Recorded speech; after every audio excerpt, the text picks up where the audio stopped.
tercera y última parte de la primera clase introductoria a los sistemas de control, vamos a ver cuál es la nomenclatura que utilizaremos a partir de ahora y cuáles serían las condiciones para que nosotros podamos hacer un análisis de estos sistemas. Bien, comencemos por la nomenclatura. Este era el sistema a lazo cerrado que habíamos visto en los videos anteriores, y en este sistema voy a tener por un lado la señal de mando. Fíjense que cuando estoy hablando del dominio de la frecuencia, cuando yo ya hice la transformada de Laplace, la letra pasa de ser minúscula a ser mayúscula. Es decir, que en el dominio del tiempo será n minúscula t, en el dominio de la frecuencia será n mayúscula de s, y eso obviamente se va a mantener para cualquier señal. Entonces tenemos la señal de mando, que muchas veces tiene que ser convertida para luego generar la señal de referencia RDS, que es mi entrada.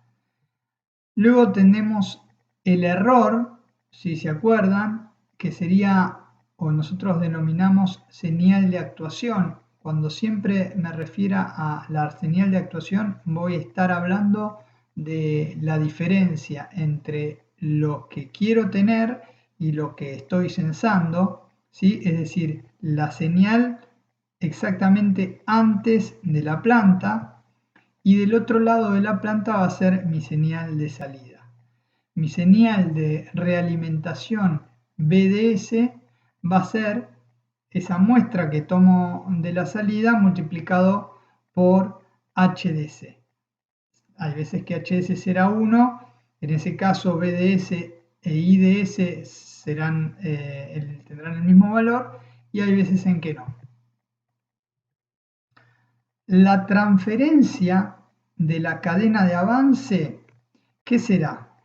La transferencia de la cadena de avance va a ser mi señal de salida dividido mi error o mi señal de actuación. Fíjense que si yo hago salida dividido entrada, lo que voy a tener es el bloque intermedio. Por otro lado, mi transferencia de la cadena de realimentación, ¿qué va a ser? Esta es mi cadena de realimentación. La salida de la cadena de realimentación, en este caso la señal de realimentación BS, dividido la entrada de la cadena de realimentación, no de mi entrada, sino de la cadena de realimentación, que es justamente IDS. Eso me va a dar la transferencia de la cadena de realimentación. Pero acá viene lo realmente importante, la transferencia a lazo abierto. La transferencia a lazo abierto, voy a borrar acá para no confundirlos. La transferencia a lazo abierto se define como GDS, es decir, mi planta o lo que yo tenga acá adentro, si tengo el controlador, será mi controlador por GDS, multiplicado por HDS. Es como si esto no lo tuviera, ¿sí? Y es por definición así. Entonces, siempre que yo me refiera a la transferencia de lazo abierto, me voy a estar refiriendo a este circuito hasta acá, es decir, a la multiplicación de los bloques que llegan hasta la cadena de realimentación. Por otro lado, muy importante, la transferencia a lazo cerrado. Es la más importante de todas. La transferencia a lazo cerrado me relaciona mi salida con mi entrada. La función transferencia a lazo cerrado se representa siempre con la letra M.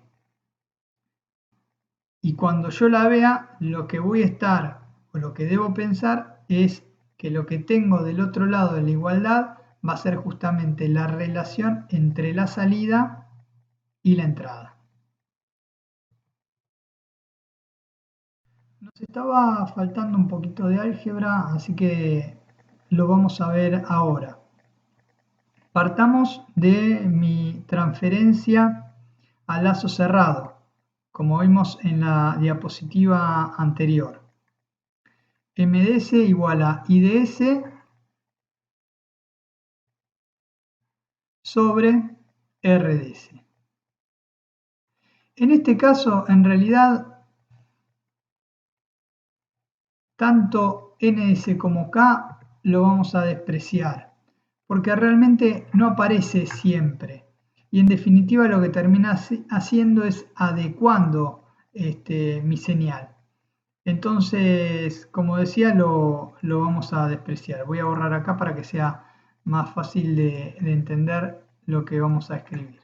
Bueno, entonces decíamos, función de transferencia, salida sobre entrada. Fíjense, mi salida IDS, ¿a qué va a ser igual? Y va a ser igual a mi señal de actuación EDS multiplicado GDS. Lo pongo acá. Ahora, EDS, por otro lado, que va a ser igual a mi referencia menos BDS, ¿no? Entonces, esto es igual a esto. Si yo ahora reemplazo, me quedaría esa ecuación. Sigo adelante, multiplico miembro a miembro, y ahora sí, BDS a qué va a ser igual? Va a ser igual a mi bloque de realimentación multiplicado por mi señal de salida, ¿sí? Esto por esto me da esto, que es lo que tengo acá, y lo voy a reemplazar ahí, en BDS. Así que ahora mi señal va a ser esta que vemos acá. Bien, básicamente paso sumando lo que está restando, lo empiezo a trabajar agrupando IDS. Esta parte que está multiplicando la voy a pasar a dividir aquí abajo, y este RDS que estaba multiplicando del otro lado de la igualdad lo voy a pasar a dividir del otro lado. Entonces finalmente voy a tener lo que de ahora en adelante veré como mi función transferencia. Mi función transferencia siempre será el bloque GDS, o en el caso de que tenga un controlador, ese GDS va a estar multiplicado por ese controlador, dividido 1 más GDS por HDS. Tengan en cuenta que este más es más porque este valor es menos. Si este valor fuese más, este valor pasaría a ser menos. Ahora hay un detalle que me parece interesante aportar en este momento. Si GDS por HS es mucho mayor a 1, yo tranquilamente, de mi función transferencia, que como observamos es igual a esta, podría decir, por un lado, que desprecio el 1, porque es mucho mayor a 1. Y si desprecio el 1, ¿qué va a pasar después? Puedo cancelar el g del numerador con el g del denominador. Entonces la función transferencia, ¿cómo quedaría? Quedaría como 1 sobre HDS, que es en definitiva lo que de alguna forma yo voy a buscar siempre en los sistemas de control. ¿Qué voy a buscar en los sistemas de control? Voy a buscar que mi sistema dependa de la cadena de realimentación.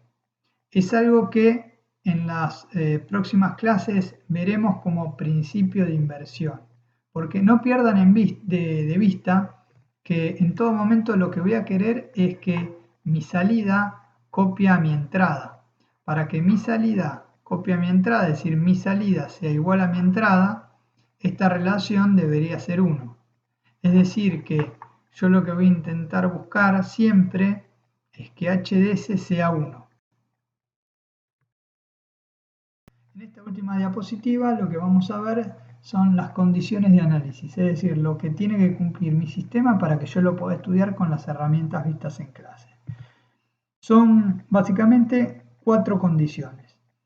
La primera condición es que el sistema sea estático, es decir, que la salida va a depender de la entrada presente en t igual a 0 en adelante. No me importa lo que pasó antes, siempre desde 0 en adelante. Ese es un sistema estático. Un sistema lineal es aquel donde yo puedo aplicar superposición. Más fácil imposible. Ahora, puede ser que haya alguna señal que no sea lineal, que sea lineal, como el caso de esta parábola. Bueno, yo podría, en ese caso, linealizarla haciendo que, tomando un intervalo infinitesimal.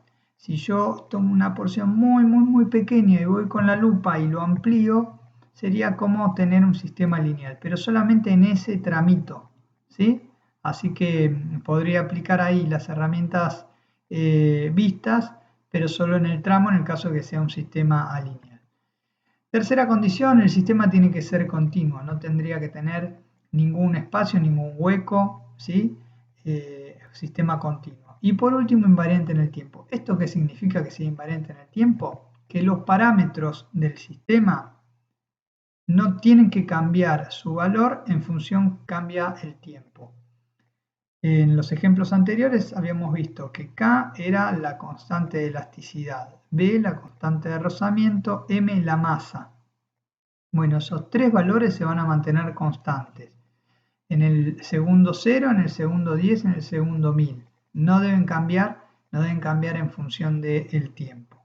Si yo respeto o cumplo estas 4 condiciones, recién ahí podré aplicar las herramientas vistas en clase de los sistemas de control.